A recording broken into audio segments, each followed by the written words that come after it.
son sorprendidos en la frontera por agentes estadounidenses, quienes aprovechan su desconocimiento del idioma inglés para hacerlos firmar el formulario I-407, documento que avala la renuncia a la residencia en Estados Unidos. La labor de los sindicatos se centra en la búsqueda de la defensa de los derechos y mejoras de condiciones de trabajo de los trabajadores. Y hola, ¿qué tal? Muy buenas tardes, muy buenos días, muy buenas noches. Esto es Intersecciones, Información en Movimiento. Después de algunas semanas un poco complicadas que tuvimos aquí en la Universidad Autónoma de Querétaro, regresamos con este semanario que está dedicado pues justamente para ustedes. La idea es construir un espacio informativo en el cual podamos colaborar de forma mutua a través de pues estas intersecciones justamente que tenemos con la clase política, con los espacios universitarios y por supuesto con todas las personas que se encuentran allá en la calle pues construyendo la realidad todos los días. Mi nombre es Rafael Vázquez y les recordamos que si ustedes nos quieren escribir a nuestro Facebook nos pueden encontrar en Intersecciones, nos pueden encontrar también en Twitter como @IntersecciónTV o por supuesto nos pueden encontrar en nuestro canal de YouTube, donde además de este programa, bueno, pues van a estar todos los otros programas de las semanas pasadas en las cuales, bueno, podrán revisar un poco de lo que ha sido el devenir de la agenda pública, no nada más en nuestro estado o en nuestro país, sino ofreciéndoles también una perspectiva internacional. Y es por eso que mi compañera Alejandra Sánchez salió a las calles a preguntarle a la gente sobre qué opina respecto a este gran problema social que es el alcoholismo. La gente en la calle nos opina lo siguiente.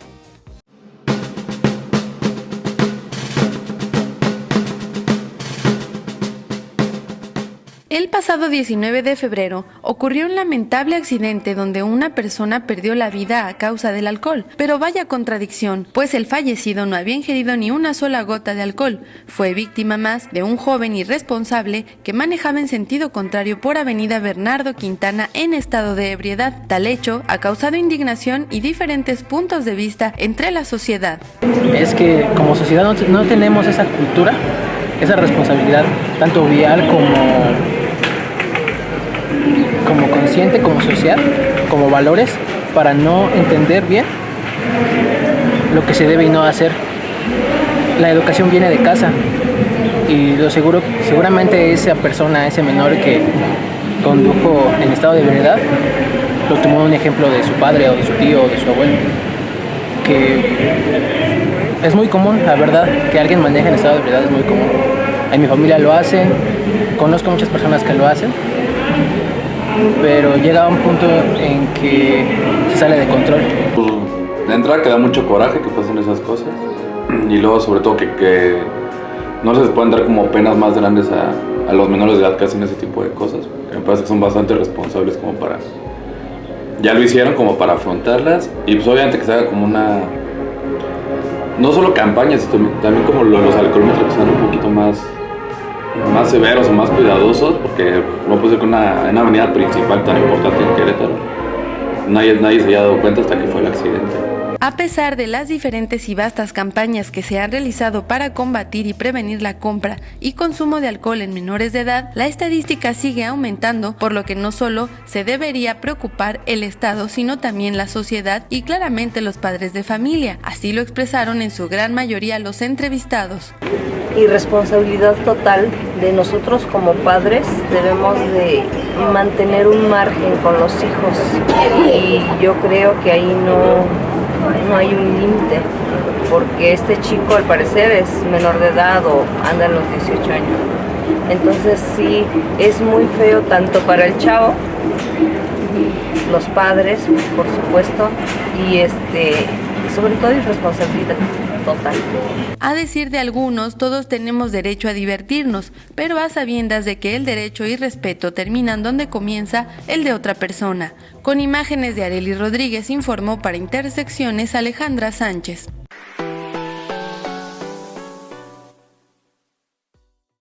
Muchas gracias a mi compañera Alejandra Sánchez por haber salido a las calles a reunir esta información. También le agradecemos a todas las personas que ya fuera, colaboran semana con nuestras cámaras comentándonos un poco respecto a estas problemáticas. Hay que partir del hecho de que en Querétaro no es la primera vez que ocurren este tipo de situaciones. Lamentablemente ya van un par de casos al menos en los últimos años en los cuales menores de edad van conduciendo por la calle en un poco sentido de responsabilidad y con muchas copas encima. Lamentablemente esta clase de problemáticas no son tan fáciles de solucionar, tienen que tener una estrategia en común que vaya desde la armonización, desde estos operativos llamados alcoholímetros, el endurecimiento de las multas y por supuesto una fuerte campaña de concientización, no nada más a las personas que manejan bajo ese estado, sino también particularmente a los padres de familia que a veces por facilitarle un poco a sus hijos la vida, les dan los vehículos sin saber hasta qué cantidad de alcohol van a ingerir.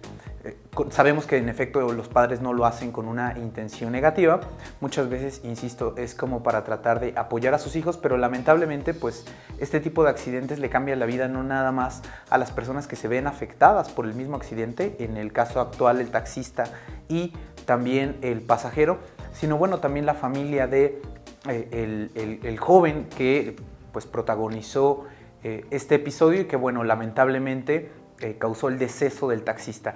Este tipo de marcas se convierten en algo indeleble, no nada más en la sociedad en general, sino particularmente pues, en las familias, que se ven afectadas de repente en lo económico, en lo psicológico, ¿no? Entonces, la forma de prevenir tiene que ser una estrategia integral entre el gobierno y la ciudadanía para justamente tratar de evitar este tipo de situaciones. Evidentemente, el consumo del alcohol tiene que moderarse, pero no dejarse de lado todas estas otras variables que a veces también inducen justamente a un gran consumo de alcohol en el estado. Vamos a seguir dándole un seguimiento a esta información porque sin duda Querétaro es uno de los lugares que se ha posicionado recientemente entre las cifras oficiales del país como uno de los estados donde más se ingiere alcohol. Entonces, bueno, este tipo de accidentes lamentablemente no se ve que a corto plazo vayan a ir a la baja. Nuestra compañera Alexandra Ramírez nos comparte una nota entrando un poco al ámbito internacional en el cual, bueno, hay una denuncia respecto a que los migrantes están recibiendo presiones por parte de la policía migratoria para firmar algunos formularios de consentimiento que ellos desconocen y de esta manera hacerles renunciar a una posible ciudadanía o residencia en Estados Unidos. Vamos a ver esta información. Los agentes de aduana y protección fronteriza, CBP, utilizan tácticas con el fin de engañar a los migrantes que detienen en la frontera con Estados Unidos para que firmen el formulario I-407, entre las cuales está el elegir a migrantes de manera aleatoria y pedirles su tarjeta verde. La revisan, toman huellas, pero enseguida les notifican que tienen que llenar el formulario y al desconocer el idioma lo firman sin saber qué conlleva. En entrevista, Agustín Escobar Ledesma, reportero de Radio UAC 89.5 FM, que lleva el proyecto de investigación La mirada de nuestros nombres, migrantes queretanos desaparecidos, agregó que bueno, a partir de... habría que tal vez contextualizar un poco esta situación porque desde el gobierno de Barack Obama ya se venían dando deportaciones muy grandes, muy amplias. Tan solo su administración deportó a cerca de 2,5 millones de migrantes indocumentados mexicanos en Estados Unidos. Después, ante la aparición de Donald Trump como presidente de Estados Unidos, estas deportaciones han aumentado. Escobar Ledesma agregó que el abuso no solo se da por el desconocimiento del idioma inglés, sino también porque la mayoría de los migrantes son personas con estudios de formación básica, por lo que se convierte en un gran factor para que sean presionados a firmar el formulario, como una forma de expulsar más migrantes. Según la coalición de grupos proinmigrantes, Consejo de Inmigración de la Frontera, los casos ocurren tanto en los puentes fronterizos como en aeropuertos de Estados Unidos. En la región fronteriza hay una gran cantidad de residentes permanentes que cruzan constantemente la frontera o que pasan largas temporadas en el lado mexicano por motivos familiares, escolares, comerciales o laborales, por lo que el problema es constante. Según el Consejo de Inmigración de la Frontera, solo un juez migratorio y no un agente del CBP puede determinar si un residente permanente de Estados Unidos debe renunciar a su estatus. Por lo que reportan esta situación como un abuso, los migrantes son presionados a firmar pues los agentes les prometen que los dejarán ir inmediatamente. Acerca de las recomendaciones que hacen los migrantes en la frontera con Estados Unidos, Agustín Escobar declaró: pues aquellos que tengan documentos que no firmen ninguno. O sea, esa es la recomendación que incluso ya está circulando en diversos organismos defensores de derechos humanos de la frontera y también de Estados Unidos, y sobre todo pues que en el momento en que los detengan, si es que tienen documentos, los muestren y que muestren justamente su residencia o su estadía legal. Ninguna autoridad puede presionar para que los migrantes que tienen documentos firmen alguna hoja, como ese formulario que les están haciendo firmar ahora. No tienen por qué firmarlo. La firma del formulario no solo implica que los migrantes mexicanos pierdan su residencia permanente, sino que también habrá impacto en las empresas que dependen de la mano de obra mexicana y los productos lleguen con esto a aumentar de precio. Con imágenes de Arturo González, reportó para Intersecciones Alexandra Ramírez.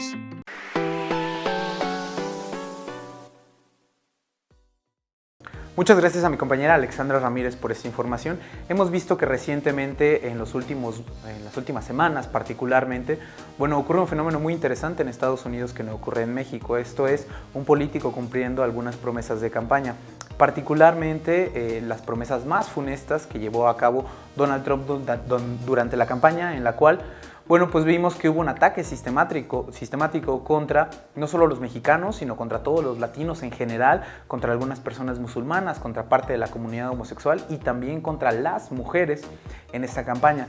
Durante esta semana, estas semanas hemos visto a un Donald Trump que sostiene sus promesas de campaña y que a través de la firma de diversas leyes, ¿no?, ha tocado el corazón de Estados Unidos, en el sentido en el que han modificado muchas de estas lógicas que venían siendo históricas para Estados Unidos, de recibir a los migrantes, de tratar de contagiar este American Dream, que de repente este sueño, se convierte en pesadilla cuando existe una violación sistemática a los derechos humanos de todas las personas migrantes, pero que también existe una persecución tácita específica, ¿no?, contra un grupo que particularmente ha estado en la mira de Donald Trump, que vienen a ser los mexicanos y los latinos en general.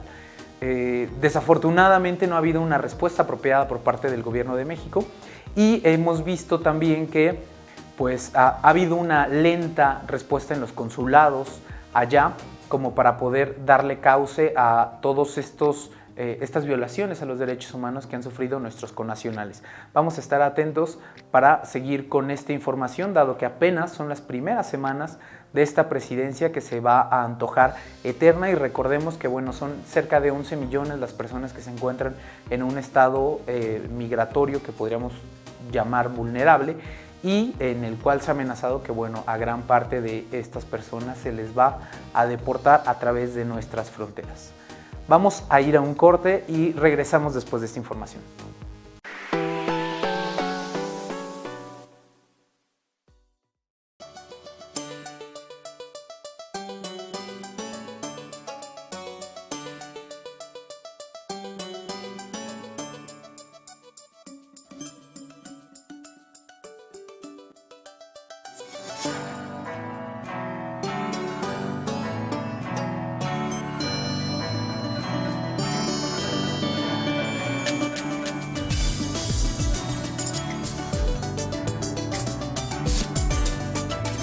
Orgullosamente universitario.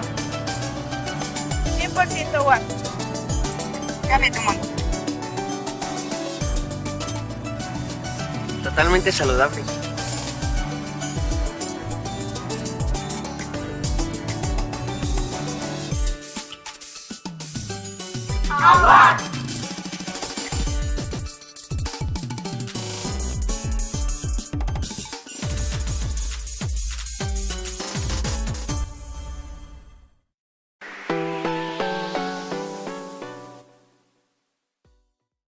Y ya regresamos, esto es Intersecciones, Información en Movimiento. Les recordamos que este programa lo construimos entre todos y todas. Nos pueden encontrar en Facebook como Intersecciones, nos pueden encontrar en Twitter como @IntersecciónTV, o por supuesto encontrarnos en nuestro canal de YouTube, donde estaremos encargados de contestar a todos sus cuestionamientos, de promocionar todos estos videos por separados y juntos en un mismo programa. Y estaremos esperando esta posible interacción. Regresando con la información, nuestra compañera Mariana Solís pues fue a una rueda de prensa ofrecido por algunas instituciones, entre ellas TKI, en la cual están exigiendo que se implemente ya la alerta de género ante una serie de feminicidios que desde el 2015 pues ya parecen una epidemia en el estado. Vamos con la información. Representantes de las organizaciones TKI, Grupo Interdisciplinario por la Equidad, y Salud y Género Querétaro AC, reiteraron la urgencia de la activación de la alerta de violencia de género para el estado de Querétaro, debido a los 19 feminicidios ocurridos durante los primeros 10 meses de 2015 en 7 municipios de la entidad. En un comunicado de prensa, informaron que cuando se solicitó por parte de varias organizaciones civiles la activación de dicha alerta, la Secretaría de Gobernación, SEGOV, a través de la Comisión Nacional para Prevenir y Erradicar la Violencia contra las Mujeres, determinó que, en virtud de que los hechos de los que tuvo conocimiento en ese momento no reunían las condiciones de gravedad y urgencia para solicitar la adopción de medidas provisionales de seguridad y de justicia, a fin de evitar daños irreparables provocados por la ocurrencia de actos de violencia contra las mujeres en el territorio determinado en la solicitud, respuesta que estas organizaciones consideran un agravio contra las mujeres, pues un solo feminicidio es razón suficiente para tomar las medidas que garanticen a las mujeres una vida libre de violencia.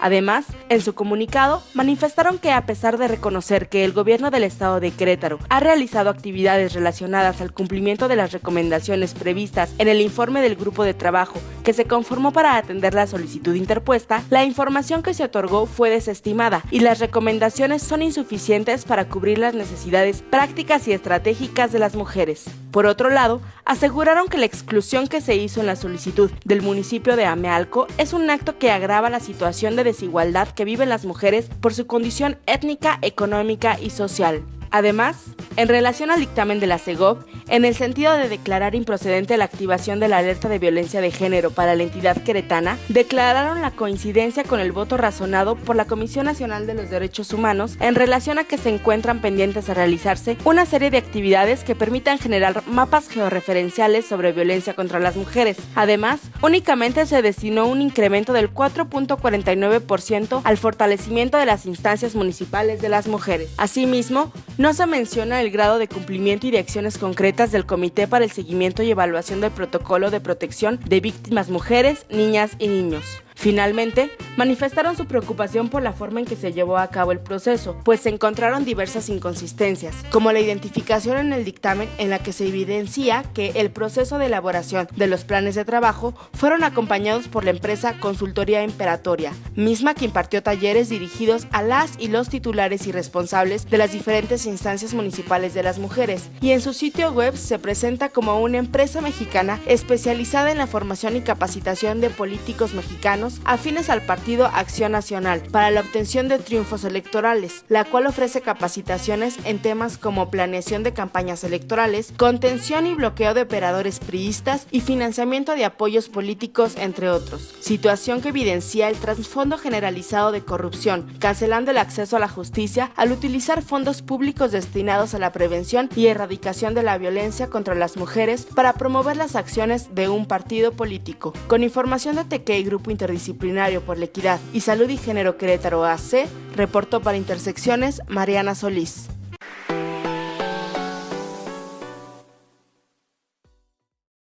Muchas gracias a mi compañera Mariana Solís por esta información. Sin duda, México es una de las capitales lamentables del feminicidio. No nada más figura en Latinoamérica como uno de los países más inseguros para las mujeres, sino también en el mundo. Gran parte de estos crímenes, bueno, lamentablemente se ocurren aquí en México. Las organizaciones de las que estábamos escuchando que exigían esta alerta de género, pues señalan que hay cerca de 19 feminicidios desde el 2015 para acá. Esta situación se ha tornado sumamente grave porque, pues digamos, son homicidios que se distinguen particularmente por este componente que tiene el odio por una cuestión de género. Hemos visto que desafortunadamente lo subyacente detrás de todos los feminicidios pues es la cuestión del machismo imperante en este país, no nada más reproducida a través de nuestras estructuras culturales y muchas veces educativas, sino reproducida a todas horas también por la gran industria mediática, por la gran industria televisiva y de música, en la cual, bueno, se dan una serie de comportamientos que nos hacen naturalizar esta gran problemática. Sin duda alguna, como comentaban algunas organizaciones, bastaría un solo homicidio con estas características para considerar, en efecto, que existiera una alerta que le explicara a la población, que también brindara recursos para poder proteger a todas las mujeres que se encuentran en una situación delicada, no nada más con sus parejas, sino digamos con un entorno que se ha convertido pues uno de los entornos más violentos que existen, donde hay mayores posibilidades de sufrir violencia, no nada más en la pareja, sino en la calle, en el transporte público, en nuestros espacios de trabajo.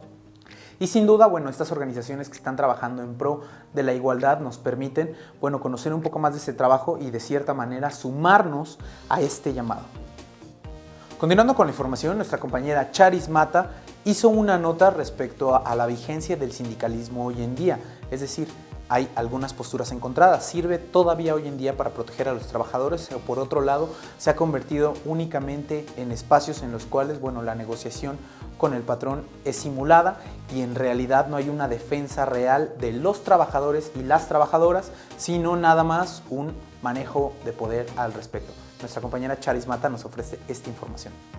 La fracción 16 del artículo 123 de la Constitución Política de los Estados Unidos Mexicanos dispone que los obreros y empresarios tienen el derecho a coaligarse para defender sus respectivos intereses, formando sindicatos y asociaciones profesionales. Pero, ¿qué son los sindicatos? Los sindicatos son instituciones que surgen como reacción ante la explotación de la clase proletaria, que nace cuando la gente empieza a vender su trabajo a cambio de los medios necesarios para subsistir, indica el doctor Octavio Fabián Laizaga de la Cueva, investigador de la Universidad Autónoma de México, UNAM, en su artículo acerca del sindicato. El sindicato moderno, aquel que busca la defensa de los derechos y mejoras de las condiciones del trabajo de los trabajadores, indica el doctor Loizaga, tiene sus orígenes en la Edad Media como respuesta a los gremios que se creaban en esa época. Además, señala que el sindicato actual se formó de manera semejante, como contrapeso al poder empresarial y en defensa del monopolio del poder que el capitalismo genera. Por otro lado, el abogado laborista Néstor de Buen, que en ese entonces miembro de la Academia Iberoamericana de Derecho de Trabajo y de la Seguridad Social, hoy ya fallecido, dijo que el desarrollo del siglo XIX asistió a la gestación de la libertad sindical, ya que antes era delito sindicalizarse. Su investigación apoya la postura del doctor Loizaga, ya que él también indicó que, mientras los gremios, colegios romanos y corporaciones buscan la defensa del producto de la mercancía, los sindicatos fueron formados para la defensa del trabajador. En la representación de los trabajadores, Néstor de Buen indica que el primer movimiento obrero de la historia sucedió en el año 1797, y de ahí se han sucedido un sinfín de movimientos y pensamientos que buscan la defensa de la clase trabajadora. Entre estos movimientos y pensamientos se encuentran los socialistas utópicos como Robert Owen, los materialistas históricos como Karl Marx, los anarquistas como Mikhail Bakunin e incluso la Iglesia Católica a partir de la encíclica Rerum Novarum del Papa León XII en 1891. La Revolución Francesa, indica de Buen, en especial en el episodio de la Comuna de París, también fue un hecho que influyó en la ideología de la defensa de las libertades, en especial de las libertades de las clases trabajadoras, y desde ese momento empiezan a proliferar las organizaciones sindicales tanto obreras como patronales. Sin embargo, de Buen también nota que los sindicatos están en constante riesgo de caer en el corporativismo. Este corporativismo se genera bajo las pautas de un sindicato, pero no da una auténtica representación de los trabajadores. Ludovico Barassi, jurista italiano del siglo pasado, señala en sus estudios que el sistema corporativo nació en la Italia fascista, vinculando las organizaciones laborales con aspectos del Estado, de forma que existe la organización, pero no la autonomía. Ser parte de un sindicato se vuelve obligatorio, a la vez que el sindicato se convierte en un órgano del Estado. En México hoy en día se vive una época antisindical, según indica el doctor Loizaga, marcada en especial desde el gobierno del presidente Felipe Calderón Hinojosa con la extinción de la compañía Luz y Fuerza del Centro. La extinción se dio bajo el supuesto gubernamental de que la empresa recibía un subsidio de 40,000 millones de pesos que el Estado le entregaba y era manejada por el sindicato de dicha empresa, sindicato que se prestaba a corrupción y mal uso de recursos. Otro ejemplo de las políticas antisindicalistas que se viven en el país es la huelga de Cananea en el 2007, en la que los miembros del Sindicato Nacional de Trabajadores Mineros, Metalúrgicos y similares de la República Mexicana fueron reprimidos y desalojados por más de 700 policías federales y estatales una vez que la Junta Federal de Conciliación y Arbitraje declaró inexistente la huelga. Informó para Intersecciones Charis Mata.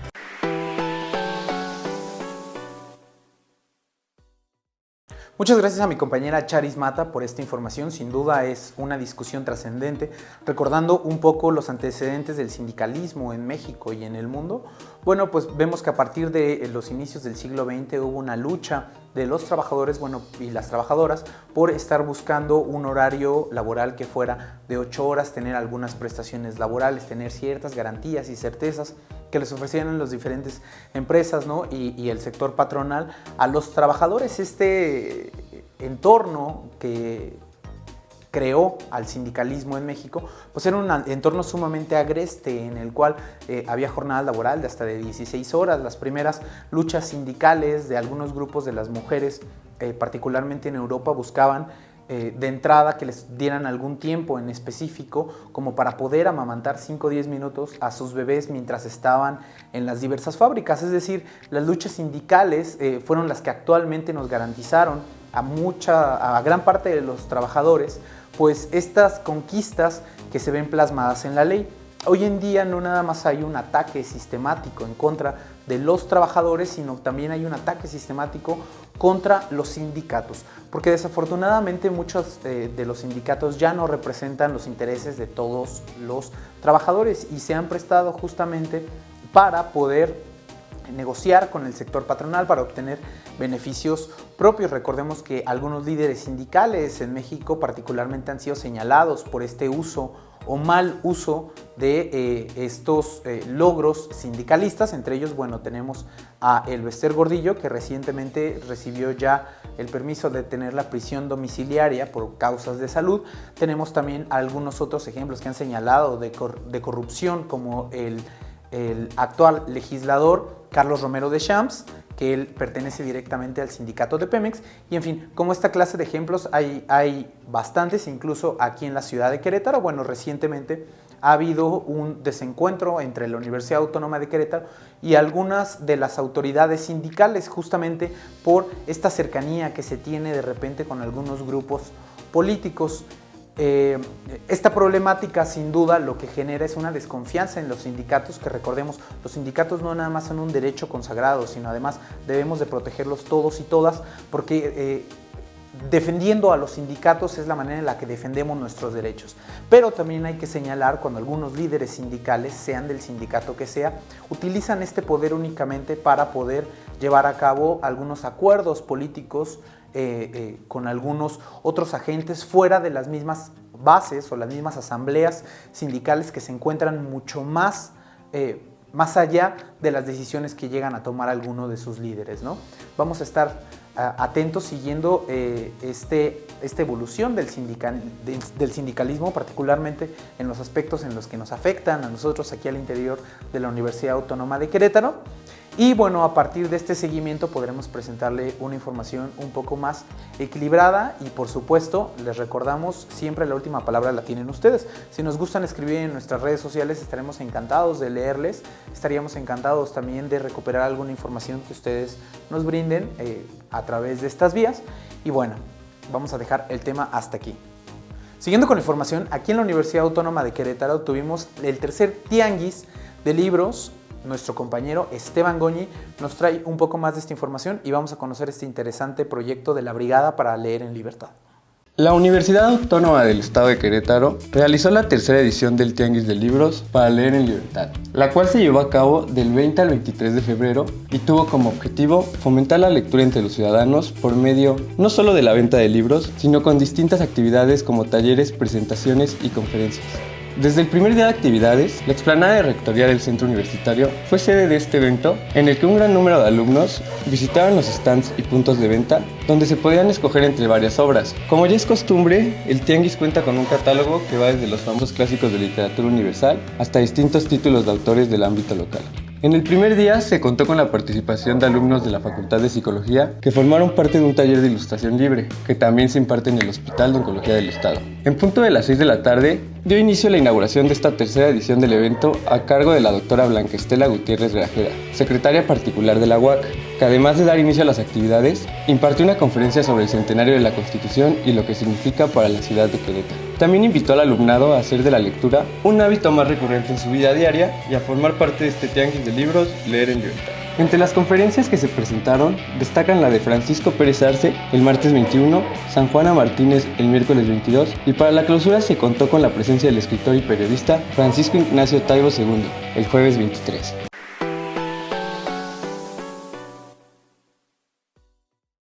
Muchas gracias a nuestro compañero Esteban Goñi por esta información. La Brigada para Leer en Libertad es una de las grandes ACs que existen en este país que están buscando justamente el acercar a nuevos lectores a pues este material que se encuentra de repente en las librerías a un precio no tan accesible para la inmensa mayoría de la población y que a través de estos mercados, bueno, se intenta conseguir a precios mucho más al costo de lo que realmente podría tener el costo verdadero de un libro. La Brigada para Leer en Libertad es una AC que ha tenido en México ya cerca de 7 ferias internacionales de libro, las ha coordinado, pero además ha tenido un sinnúmero de estos pequeños tianguis. En la UAC es el tercero y es importante su labor de difusión porque además con cada uno de estos tianguis que generan no únicamente traen a la venta estos libros, sino también además regalan los libros propios que tienen su editorial propia. Tienen más de 155 volúmenes actualmente, tienen cerca de 1,5 millones de libros que han regalado a las personas que se han acercado, digamos, a estos tianguis y han llevado por todo el país pues esta serie de conferencias en las cuales, bueno, acercan a los diferentes autores a los espacios en los que la gente pueda acercarse y preguntar respecto a las mismas obras o tener una interacción, digamos, un poco más completa de la experiencia de la lectura.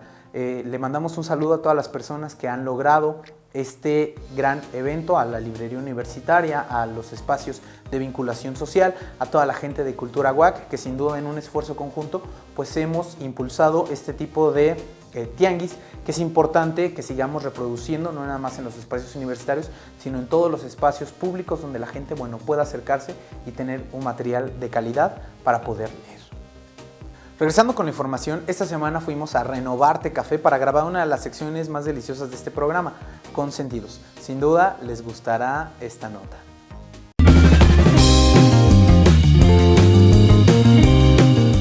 La hora de la comida no solo es un tiempo y espacio para ingerir alimentos. Es tradición de nuestras familias mexicanas aprovechar la ocasión para comentar sobre los acontecimientos relevantes, lo que actualmente sucede o cómo nos fue en el día. Es difícil conseguir este programa antes, pero siempre hay excepciones y Renovarte Café ofrece el concepto de sentirte como en casa.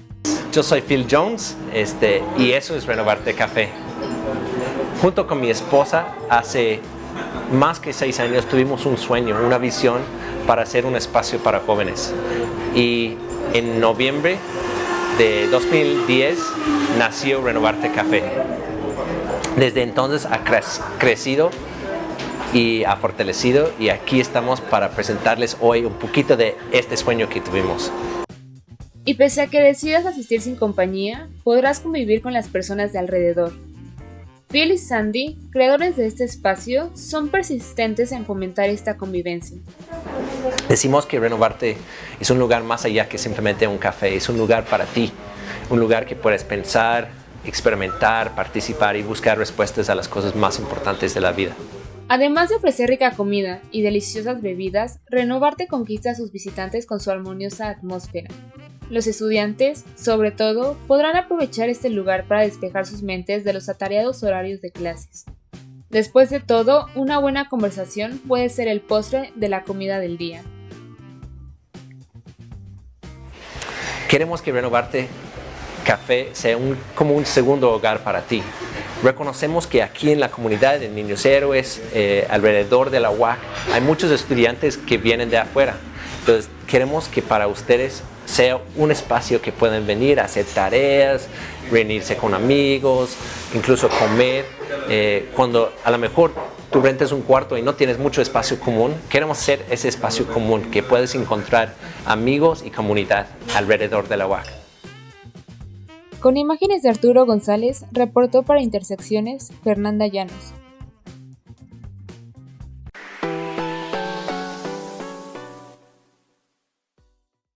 Muchas gracias a todos nuestros compañeros y compañeras que forman parte de este proyecto que es Intersecciones en Movimiento. Sin duda, sin ellas y sin las personas que nos apoyan al exterior, este pequeño espacio noticioso no podría ser. Le mandamos también un saludo cariñoso a todas las personas que se encuentran detrás de cámaras y en la edición de este programa, así como todo el trabajo previo en internet que implica, bueno, el subir estos programas y el estar atentos. Recuerden que estamos todo el tiempo detrás de nuestras redes sociales. En Facebook nos encontramos como Intersecciones, nos encontramos en Twitter como @IntersecciónTV o por supuesto en nuestro canal de YouTube, en el cual podrán encontrar este y más videos. Recuerden que este programa lo construimos entre todos y todas y estamos buscando una perspectiva ciudadana y una perspectiva pues muy crítica de nuestra realidad.